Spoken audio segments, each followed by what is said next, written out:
नमस्कार स्टूडेंट, मैं आरपी सिंह मेरे चैनल आरपीएस फिजिक्स क्लासेज में आपका स्वागत करता हूं। Moving charges and magnetism moving charges and magnetism का सेकेंड लेक्चर लेकर आए हैं और ये लेक्चर है हमारा कि अगर कोई वायर है और उसमें करंट फ्लो हो रही है तो उसको अगर हम मैग्नेटिक फील्ड में रख दें तो वो वायर एक फोर्स एक्सपीरियंस करती है। यही टॉपिक है हमारा। तो यहाँ पे आप देखें कि एक वायर है और इसमें करंट फ्लो हो रही है, तो ये वायर एकदम स्ट्रेट है, कहीं पे भी टर्निंग नहीं हुई है, बेंड नहीं हुआ है। बट अगर इस वायर को अगर मैग्नेटिक फील्ड में अगर हम रख देते हैं तो यही वायर क्या होता है, स्ट्रेच्ड होता है, तन जाता है और एक फोर्स यानी ये वायर जो होता है कि फोर्स एक्सपीरियंस करता है और इस डायरेक्शन में फोर्स को एक्सपीरियंस करता है। तो ये टॉपिक था कि अगर हमारे पास कोई करंट कैरिंग वायर है और मैग्नेटिक फील्ड में रख दें तो वो फोर्स एक्सपीरियंस करता और कितना फोर्स एक्सपीरियंस करेगा उसको फाइंड करते हैं और देन उसका हम डेरिवेशन भी करेंगे। तो लेते हैं यहाँ पे, देखें हमारे पास एक कंडक्टर है और कंडक्टर में आई करंट फ्लो हो रही है और इसको हमने रखा है मैग्नेटिक फील्ड में और ये फोर्स होगा। तो अब ये फोर्स किन बातों पर डिपेंड करता है, ये हमारा फोर्स है, फोर्स फोर्स है ये। तो इसको हम लेते हैं कि force on current carrying wire in magnetic field. तो यही चीज है। और अब ये देखें कि when current carrying wire conductor placed in a magnetic field experience करता फोर्स अकॉर्डिंग टू एम्पियर। तो एम्पियर ने अपने प्रयोगों से देखा कि this force depend upon the following factor given below. ये जो फोर्स होता है करंट कैरिंग वायर कंडक्टर का, वो फॉलोइंग फैक्टर पर डिपेंड करता है। एक्सपेरिमेंटली एम्पियर और बहुत सारे एक्सपेरिमेंट है, उसको ऑब्जर्व करने के बाद से इस रिजल्ट को लिए थे। तो फर्स्ट है कि it is directly proportional to current in conductor. तो ये जो फोर्स होता है वो जितनी करंट फ्लो होती है उसके डायरेक्टली प्रोपोर्शनल होता है। तो या फिर directly proportional to I. Second है हमारा कि it is directly proportional to length. ये डायरेक्टली प्रोपोर्शनल है लेंथ के। तो अब F is directly proportional to L. It is directly proportional to the strength of magnetic field. Magnetic field के भी डायरेक्टली प्रोपोर्शनल होता है। और सेकंड होता है, फोर्थ पॉइंट होता है F is directly proportional to sine theta, where theta is the angle between L and B. L and B के बीच का एंगल है, where theta is the angle between L and B. तो F is directly proportional to I L B sine theta. I L B sine theta हुआ हमारा। अब ये तीनों को हमने, जितने भी हमारे रिजल्ट थे उसको हमने कंबाइन किया और F is directly proportional to I L B sine theta. अब इसको हम लिख सकते हैं F equal to K I L B sine theta, where K is the constant and S I unit value of K is 1। तो S I unit में इस के की वैल्यू होती है 1। तो इसको हम लिखते हैं F equal to I L B sine theta, where L is the length vector, length vector होता है, बी भी हमारा वेक्टर है। तो इसको हम लिख सकते हैं F equal to I L cross B. यानी इस फोर्स का जो डायरेक्शन होगा given by Fleming left hand rule and right hand screw rule. Right hand screw rule से दे सकते हैं और फ्लेमिंग लेफ्ट हैंड रूल से हम फाइंड कर सकते हैं। डिफरेंट कितना होगा कि जो हमारी फर्स्ट लेक्चर का था कि जब हमने चार्ज पार्टिकल को देखा था कि जब मैग्नेटिक फील्ड में चार्ज पार्टिकल मूव करती है तो फोर्स कितना लगता है, वो चीज हम लोगों ने देखा था। तो वहां पे डिफरेंट क्या था कि ये वाली जो हमने लेफ्ट हैंड फिंगर को स्ट्रेच किया, तीन फिंगर को और perpendicular to each other, then ये वाली फिंगर जो फोर फिंगर थी, ये finger represent the direction of magnetic field, and ये वाला है तो मोशन ऑफ चार्ज पार्टिकल। यहाँ पे अंतर होगा कि ये अब डायरेक्शन ऑफ करंट हो, तो ये डायरेक्शन ऑफ करंट को रिप्रेजेंट करे, ये मोशन ऑफ चार्ज पार्टिकल को रिप्रेजेंट करे। Then thumb represent the direction of force, ये रिप्रेजेंट करेगा फोर्स को। तो ये हमारा फ्लेमिंग लेफ्ट हैंड रूल होगा, और यही हमारा होगा क्या कहते हैं राइट हैंड स्क्रू रूल से भी हम इसको फाइंड कर सकते हैं। तो यल को बोलते हैं लेंथ वेक्टर। अब आते हैं हम लोग expression for force on current carrying conductor on the basis of force on the moving charge particles. Moving charge, अब देखिए कि जो पहला हमारा टॉपिक था force on moving charge particle, उसके बेसिस पर force on current carrying conductor को एक्सप्लेन करते हैं। यानी जो हमारा फोर्स निकला है F इक्वल टू I/L/B और साइन थीटा, अब इसका हम डेरिवेशन करने चाह रहे हैं कि कैसे आता है। तो यहाँ पे हमारे पास एक कंडक्टर है और इस कंडक्टर के अगर एंड पर पोटेंशियल अप्लाई कर दें तो पोटेंशियल अप्लाई करने पर इलेक्ट्रिक फील्ड इसके अंदर प्रोड्यूस हो जाती है, और इलेक्ट्रिक फील्ड का डायरेक्शन जो होता है वो डायरेक्शन है इलेक्ट्रिक फील्ड का direction higher potential to lower potential, यानी इलेक्ट्रिक फील्ड जो होगी हमारी इस डायरेक्शन में हो, इलेक्ट्रिक फील्ड हो गई। अब जो चार्ज है हमारे इसके अंदर जो फ्री इलेक्ट्रॉन है, बहुत सारे फ्री इलेक्ट्रॉन है, तो जो फ्री इलेक्ट्रॉन्स हैं उस पर वो फोर्स एक्सपीरियंस करेंगे, और इलेक्ट्रिक फील्ड में निगेटिव चार्ज जो होता है फोर्स एक्सपीरियंस करता है in opposite direction of electric field, और पॉजिटिव चार्ज फोर्स एक्सपीरियंस करता है along the direction of field. तो इलेक्ट्रॉन तो हमारा निगेटिव चार्ज है, तो इलेक्ट्रॉन निगेटिव चार्ज है तो ये फोर्स एक्सपीरियंस करता है along the opposite direction of electric field. Therefore जो हमारे इलेक्ट्रॉन्स होते हैं, फ्री इलेक्ट्रॉन्स इस कंडक्टर के अंदर मूव करने लगते हैं विद नियत कांस्टेंट स्पीड से from lower potential to higher potential, यानी opposite direction of electric field. और इलेक्ट्रिक जिधर इलेक्ट्रॉन चलते हैं उसके अपोजिट जो होता है कंडक्टर में करंट फ्लो होने लगती है, यानी इलेक्ट्रॉन हमारे लेफ्ट साइड में आ रहा है तो करंट हमारी राइट साइड में इस डायरेक्शन में करंट हमारी फ्लो होने लगी along the direction of electric field. ये कॉन्सेप्ट हम लोग थर्ड चैप्टर में भी देखे थे और यहाँ पे भी कॉन्सेप्ट बस बताए हैं इसको। अब हमारे पास एक फिगर है और यहाँ पे सपोज कर लेते हैं कि हमारे पास एक सिलिंड्रिकल वायर सपोज कर लें, एक कंडक्टर है और इसमें आई करंट फ्लो हो रही है और इसको हमने रखा है मैग्नेटिक फील्ड में और इसको थीटा एंगल पर रखा गया।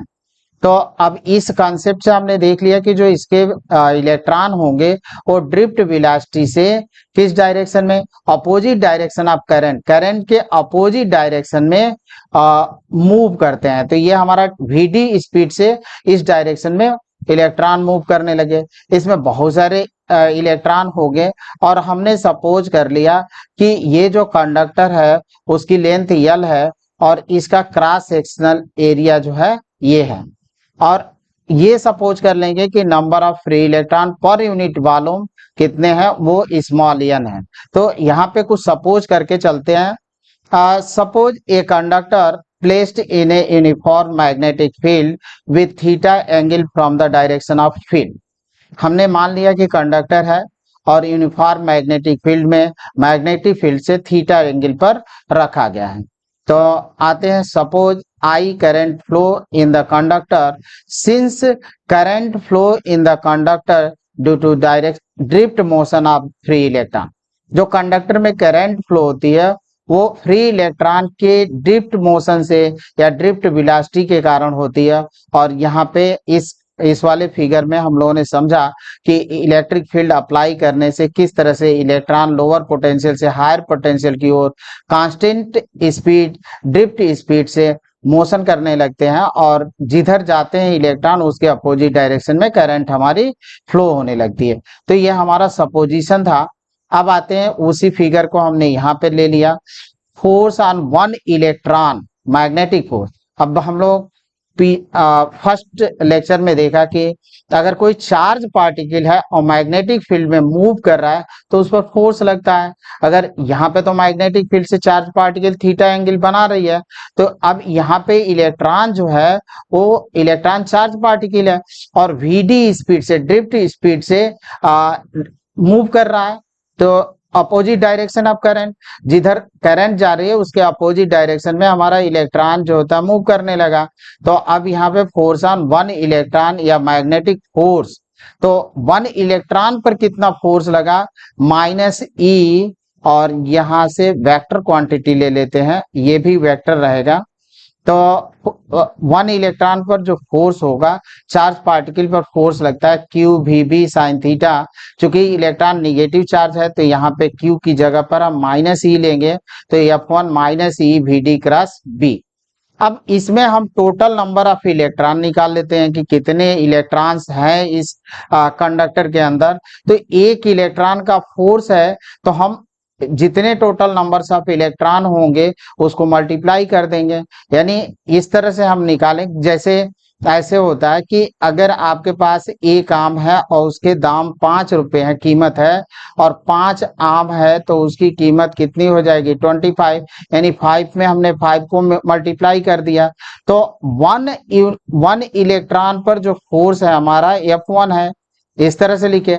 और सपोज कर लें कि n इलेक्ट्रॉन है तो फोर्स कितना हो जाएगा, F1 इंटू n, तो नेट फोर्स हमारा इतना हो जाएगा। तो हम इस रूल को अप्लाई करके, यूनिटरी मेथड से भी इसको अप्लाई करके हम लगा सकते हैं कि कितना फोर्स होगा इस कंडक्टर पर। तो अब आते हैं हम लोग इट्स मैग्नीट्यूड, इसका मैग्नीट्यूड में हम वेक्टर क्वांटिटी हटा देंगे और मैग्नीट्यूड होगा F1 equal to E V D B sine theta. इतना हमको मिला, F1 equal to E V D B sine theta. तो suppose n be the number of free electrons per unit volume, L is the length of the conductor and A is the cross sectional area, thus volume of a conductor is AL। हमने suppose कर लिया कि n हमारा जो होता है numbers of free electrons है पर unit volume, L is the length of the conductor and A is the cross sectional area, thus volume of the conductor is AL। Volume जो होगा कंडक्टर का वो होगा AL। अब n कितने हैं, पर यूनिट एरिया में है, तो पर यूनिट वॉल्यूम, सॉरी, जो नंबर्स ऑफ फ्री इलेक्ट्रॉन है वो है पर यूनिट वॉल्यूम में। तो हमको मिलेगा यहाँ पे total numbers of free electron या कितने हुए, NaL। ऐसे हम इसको यूनिटरी मेथड से कर सकते हैं कि 1 यूनिट वॉल्यूम में नंबर्स ऑफ इलेक्ट्रॉन कितने हैं, n, तो AL वॉल्यूम में कितने इलेक्ट्रॉन होंगे, NaL। इस तरह से हम लगा सकते हैं कि NaL इतने इलेक्ट्रॉन हो जाएंगे। तो total number of free electrons जो होंगे NaL होंगे। अब फोर्स ऑन होल कंडक्टर, मतलब टोटल फोर्स कितना हुआ है, ये कोई हेडिंग नहीं है, उसी का पार्ट है। अभी हमने एक इलेक्ट्रॉन पर निकाला था, अब फोर्स ऑन होल कंडक्टर पर निकालते हैं। तो एक इलेक्ट्रॉन पर फोर्स इतना था और नंबर्स ऑफ फ्री इलेक्ट्रॉन्स हमारे इतने हैं, तो हम मल्टीप्लाई कर देंगे, तो F equal to NaL cross E V D B sine theta. अब इसको हम थोड़ा सा रीअरेंज करते हैं और रीअरेंज करके लिखते हैं इस तरह से। अब ये आपको याद होगा कि थर्ड चैप्टर में मैंने बताया था relation between current and drift velocity, most important relation होता है। काफी कुछ क्वेश्चन भी बनते हैं बोर्ड एग्जामों में, तो काफी इसका रिलेशन पूछा जाता है। तो ये हमारा करंट हुआ, तो इसको हम लिख सकते हैं F equal to ILB sine theta. अब इसी को इस तरह से हम लिख सकते हैं वेक्टर फॉर्मेट में, तो वेक्टर फॉर्मेट हमारा यह हुआ कि F equal to IL cross B। अब कुछ नोट लेते हैं। और first point, if theta equal to 0 या R 180 डिग्री, अगर थीटा 0 है या 180 डिग्री है तो उस कंडीशन में जो फोर्स होगा हमारा 0 होगा। यानी जो इस यहाँ पे L और B के बीच का एंगल है, L और B पैरेलल हो जाए, यानी जो लेंथ कंडक्टर है हम उसको बी के पैरेलल रख दें तो उस कंडीशन में जो फोर्स होगा वो कितना हो जाएगा, 0 हो जाएगा। अब सेकंड हम कंडीशन ले लेते हैं। सेकंड है हमारे पास if theta equal to 90 degree, तो जब हमारा थीटा 90 है तो फोर्स क्या होगा, मैक्सिमम होगा। तो फोर्स उस कंडीशन में मैक्सिमम होता है। अब इसका यूनिट हम निकाल सकते हैं बी का, तो B equal to F upon I L. F का न्यूटन होता है, आई का एम्पियर और एल का हो जाएगा मीटर, तो न्यूटन पर एम्पियर मीटर। अब यहाँ से हम इस तरह से ले सकते हैं कि ये हमारे पास हो गया। अब एक केस लेते हैं कि टेस्ला, इसी को बोलते हैं गॉस, गॉस भी हम कहते हैं और टेस्ला भी कहते हैं। तो if conductor is any arbitrary shape then for calculation of force on conductor divided small linear strip. अगर कंडक्टर हमारा लीनियर ना हो, एक अभी तो हम लोगों ने निकाला तो लीनियर कंडक्टर के कंडीशन में निकाले थे कि हमारे पास जो कंडक्टर था वो लीनियर था। बट अगर कंडक्टर हमारा लीनियर ना हो, किसी आर्बिट्रेरी शेप का होगा, तो then for the calculation of force on conductor divided small linear strip, तब हम कंडक्टर को क्या करेंगे, छोटे छोटे स्ट्रिप में डिवाइड कर देंगे और वन स्ट्रिप के लिए फोर्स निकालेंगे, फिर सेकंड स्ट्रिप के लिए, फिर थर्ड, इस तरह से सभी स्ट्रिप जितने होंगे फोर्स निकालकर उनको ऐड कर देंगे। तो देखें यहाँ पे एक स्ट्रिप काट लेते हैं, तो इतना छोटा सा पार्ट, तो ये अभी स्ट्रेट ही कंडक्टर हो गया, छोटा सा पार्ट, और इसकी लेंथ हम ले लेते हैं डी, एक छोटे से स्ट्रिप। तो इसका फोर्स हम फाइंड करेंगे, तो फोर्स को फाइंड करने के लिए force on DL length, DL length पर होगा DF equal to I DL cross B. अब इसी को हम इस तरह से लिखिए, फोर्स ऑन होल कंडक्टर, तो होल कंडक्टर के लिए ऐड करना था तो हम इंटीग्रेशन कर देंगे M to N. M to N जो हमने फिगर में ले रखा था, ये ऐसे था यस शेप का, और ये हमारा मैग्नेटिक फील्ड का डायरेक्शन है। तो यहाँ से मैग्नेटिक फील्ड का डायरेक्शन ये एम और ये हो गया एन, यहाँ से एम टू एन, तो एम टू एन हुआ। अगर बी हमारा यूनिफॉर्म है, आई कांस्टेंट है, तो हम इनको बाहर कर देंगे, ए बी इज यूनिफॉर्म, तो इंटीग्रेशन से बाहर करें। अब इसको मान लेते हैं कि इसकी वैल्यू आती है यल डैश, तो L dash where L dash क्या है, ये चीज आपको समझना है। तो where L dash is the length of vector from joining end of conductor, यानी यम और यन इतना आप ज्वाइन कर दिए, इसकी एम एन जो ज्वाइनिंग वेक्टर है वही आपका यल डैश होगा। तो अब एक और केस हम ले लेते हैं, if close conducting loop placed in a uniform magnetic field no any force act upon it. अगर कोई क्लोज कंडक्टिंग लूप अगर इसके अंदर हम रख दें तो कोई फोर्स इस पर एक्ट नहीं करेगा, क्योंकि अभी हम लोगों ने देखा कि जब स्ट्रेट कंडक्टर को रखा था तो I L B sine theta, और जब इस एनी शेप का कोई कंडक्टर, इस शेप का कंडक्टर हमने रखा था तो ये मिला था फोर्स इक्वल टू आई और यल डैश क्रॉस बी, यल डैश क्रॉस बी। अब यल डैश क्या था, यल डैश हम लोग फाइंड कर चुके थे, यम टू एन और ये डीएल, इतना था। अब कहीं पे यहां से लेकर चलें, तो यहां से जब हम इसको राउंड ट्रिप लगाएं तो इसका इनिशियल पॉइंट और फाइनल पॉइंट तो ये का ही है, तो ये क्या दे देगा, यल डैश की वैल्यू आ जाएगी 0, देयरफॉर जो फोर्स होगा वो हो जाएगा हमारा 0। तो ये एफ इक्वल टू इतना, यल डैश 0 है तो फोर्स हमारा होगा 0। अब आते हैं हम लोग साइन कन्वेंशन क्या होता है। इसके लिए बी जो हमारी मैग्नेटिक फील्ड है उसका साइन कन्वेंशन होता है, और साइन कन्वेंशन को हम लेते कैसे हैं, यहाँ पे देखिए मैग्नेटिक फील्ड के रिप्रेजेंटेशन होता है क्रॉस के द्वारा और डॉट के द्वारा।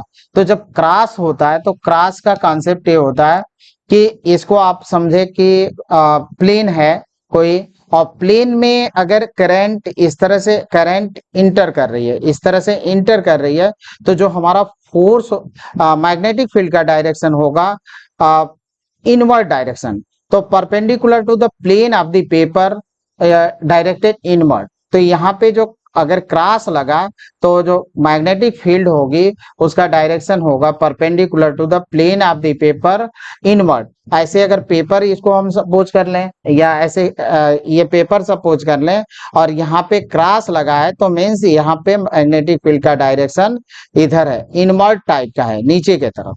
तो ये मैग्नेटिक फील्ड का डायरेक्शन होगा। दूसरा होता है डार्ट से रिप्रेजेंट करते हैं।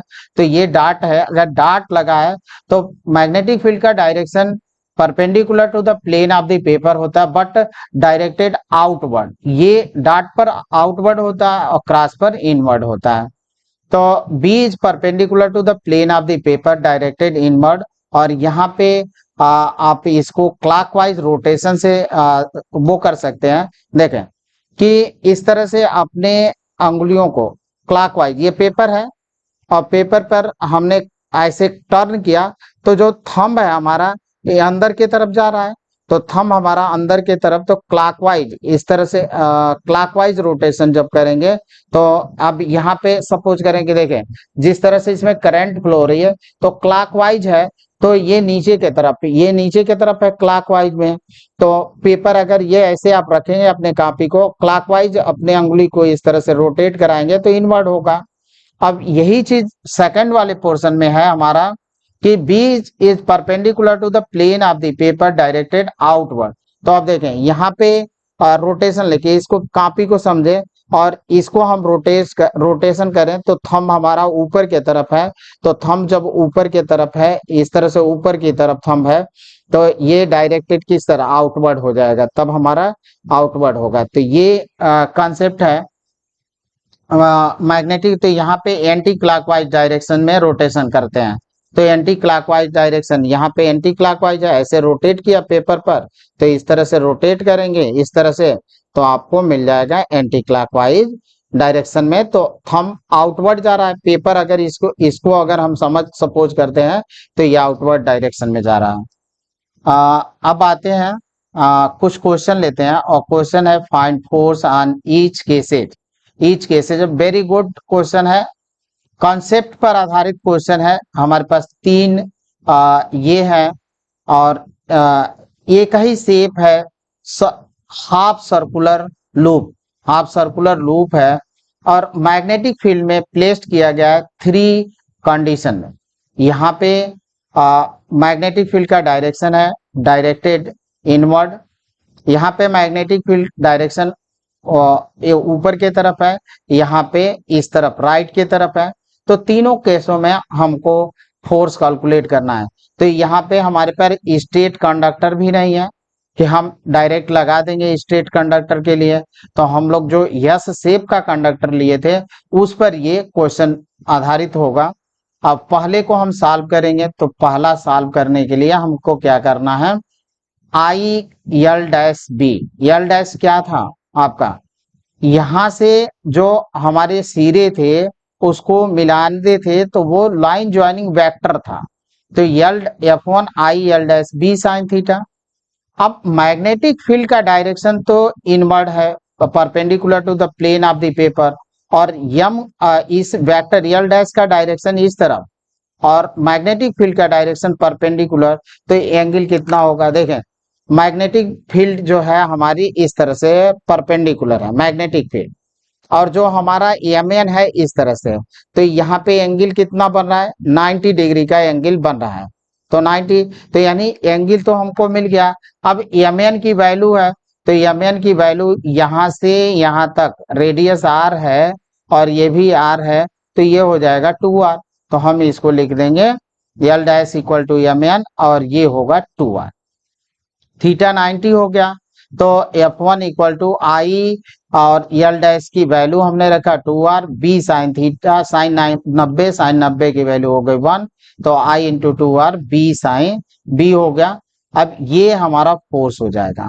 अब सेकेंड कंडीशन का लेते हैं। सेकेंड कंडीशन में आप देखें कि यम हमारा यहाँ पे है, एन यहाँ पे है तो एम एन इस डायरेक्शन में है और मैग्नेटिक फील्ड किस डायरेक्शन में, ऊपर अपवर्ड की तरफ है।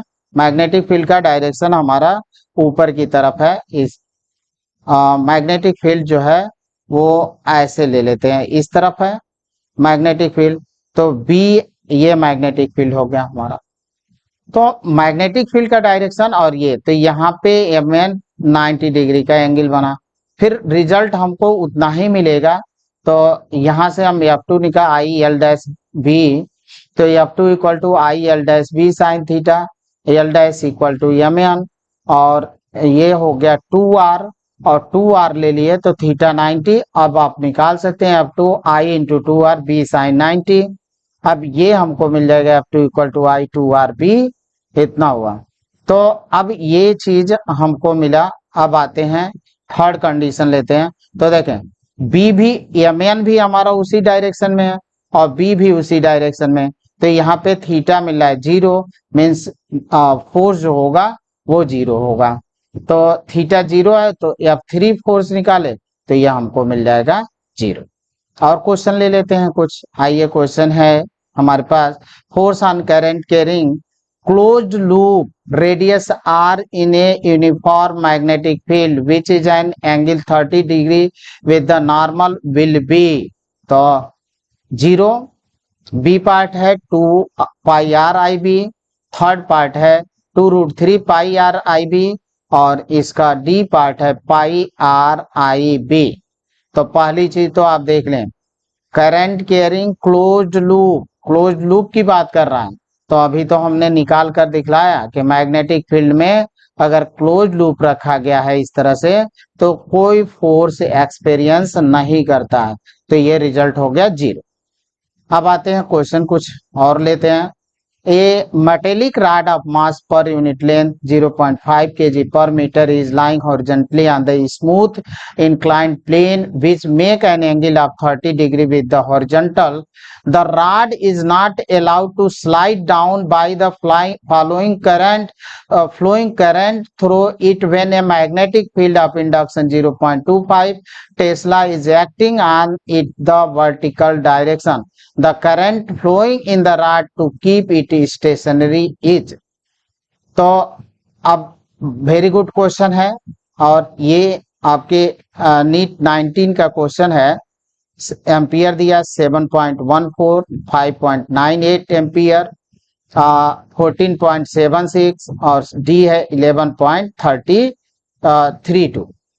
तो यहाँ पे इंक्लाइंड प्लेन है, उस पर एक जो था मेटेलिक रॉड रखा गया है, वो स्लाइड ना करे इसके लिए उसमें कितनी करंट फ्लो करानी चाहिए, और ये दे रखा है इसका लेंथ पर मास पर यूनिट लेंथ 0.5 kg।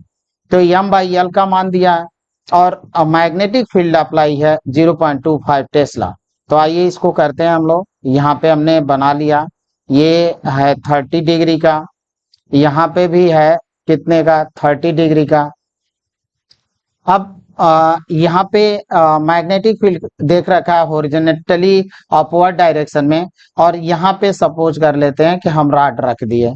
तो रॉड रख दिए तो जो फोर्स हुआ हमारा वो ILB, क्योंकि 90 डिग्री पर है यह रख रहा है, 90 डिग्री पर फोर्स रख रहा है, तो ये हो गया ILB। ILB हो गया। अब इसके दो कंपोनेंट, अब यहाँ पे पैरेलल है तो 30 डिग्री का एंगल है, तो यहाँ पे भी 30 डिग्री का ही एंगल होगा अकॉर्डिंग टू ज्योमेट्री। ये चीज यहाँ पे ऐसे भी बनता है 30 डिग्री पर, तो इस तरह से एंगल बनता है यहाँ पे भी 30 डिग्री। तो अब ये चीज हुआ हमारे पास, तो इसका जो कंपोनेंट होगा along the inclined plane ILB cos 30 degree, और इस पर जो होगा वो लंबवत होगा ILB sin 30 डिग्री। तो हमको परपेंडिकुलर कंपोनेंट की जरूरत नहीं। अब यही कंपोनेंट जो होता है रॉड को रोकेगा यहाँ पे इंक्लाइंड होने से। और दूसरी चीज, अब mg है तो mg यहाँ पे 30 बना, तो इस डायरेक्शन में mg cos 30 होता है कंपोनेंट, और इस डायरेक्शन में होता है mg sin 30। mg sin 30 इसको स्लाइड कराने का कोशिश करेगा, और ILB cos 30 इसको रोकने के लिए। तो फॉर इक्विलिब्रियम पोजीशन में mg sin 30 किसके इक्वल होगा? ILB cos 30 का। यहीं से I का जवाब मिल जाएगा। तो mass per unit length of metallic rod is दे रखा है M/L equal to 0.5 kg per metre. और इसके अतिरिक्त let L be the current, I be the current flowing, then for equilibrium position, equilibrium के लिए mg sin 30 equal to ILB cos 30। हमको I find करना है, तो हम इसके अंदर डिवाइड कर देते हैं mg sin 30 upon LB cos 30, 0.5 into 9.0.25। इसको जब सॉल्व करेंगे तो 11.32 एम्पियर हमारा रिजल्ट होगा। आते हैं हम लोग और अनदर क्वेश्चन लेते हैं। A current of 1 ampere is flowing along positive axis through a straight wire of length 0.5 metre placed in a region of a magnetic field given by B equal to 2I plus 4J Tesla, the magnitude and direction of the force experienced by the wire respectively R होगा। तो यहाँ पे हमको along the positive Z direction B है √20 Newton along the positive X direction, C है 2 Newton along the positive Z axis और D है हमारा 4 Newton along positive Y axis। तो यहाँ पे मैग्नेटिक फील्ड दे रखा है, 1 एम्पियर की करंट है और जो ये फ्लो हो रही है positive X direction through straight wire of length 0.5 metre place.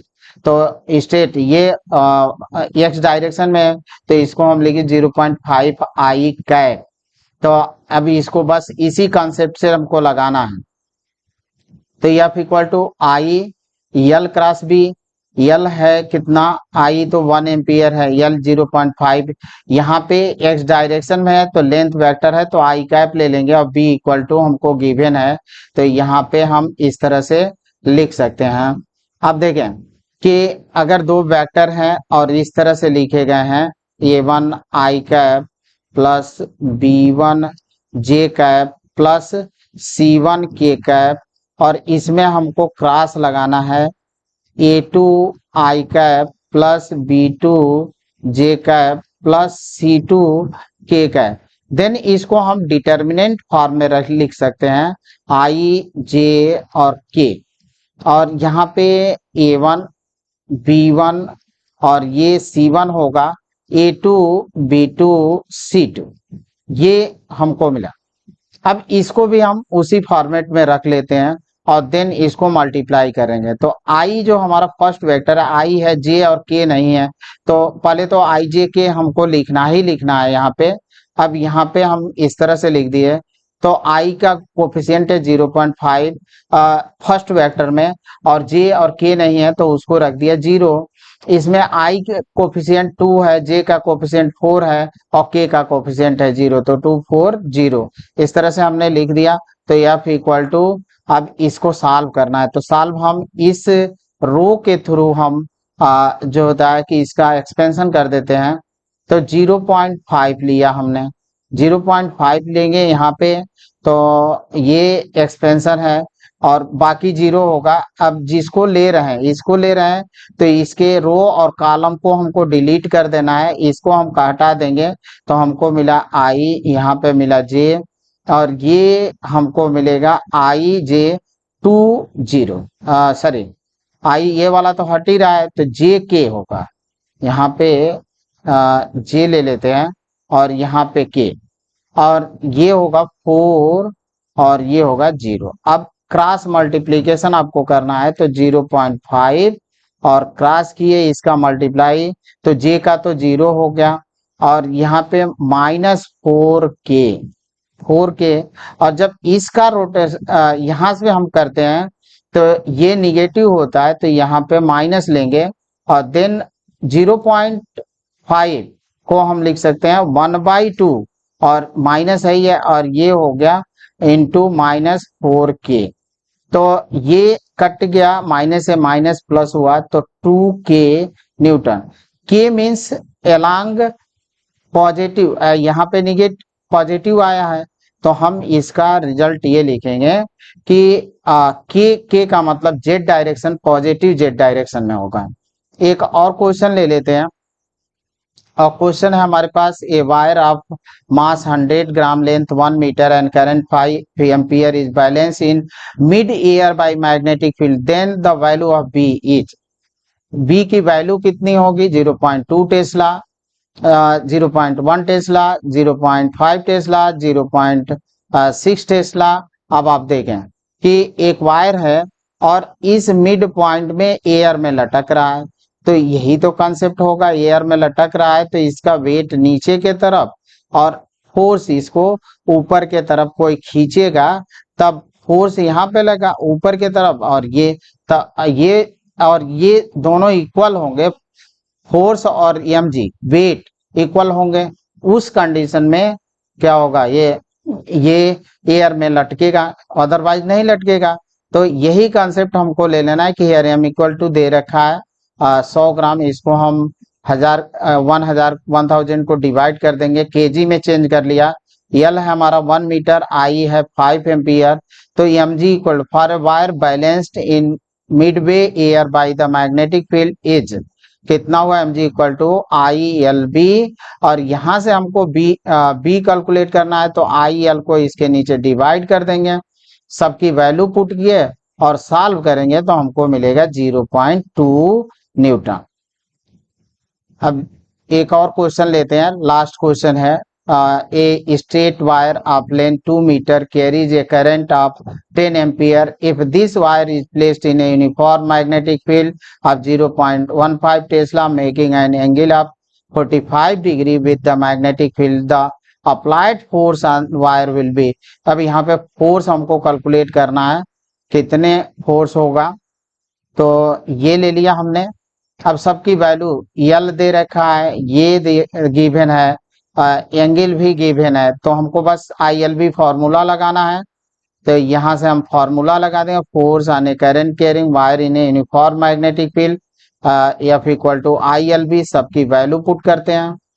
तो सब कुछ दे रखा है, तो अब यहाँ पे पुट करेंगे तो हमको मिल जाएगा √3/√3 न्यूटन। ये आंसर होगा। Thank you student. अगर वीडियो अच्छा लगा हो तो लाइक करें, कमेंट करें, शेयर करें और मेरे चैनल को सब्सक्राइब भी करें। धन्यवाद।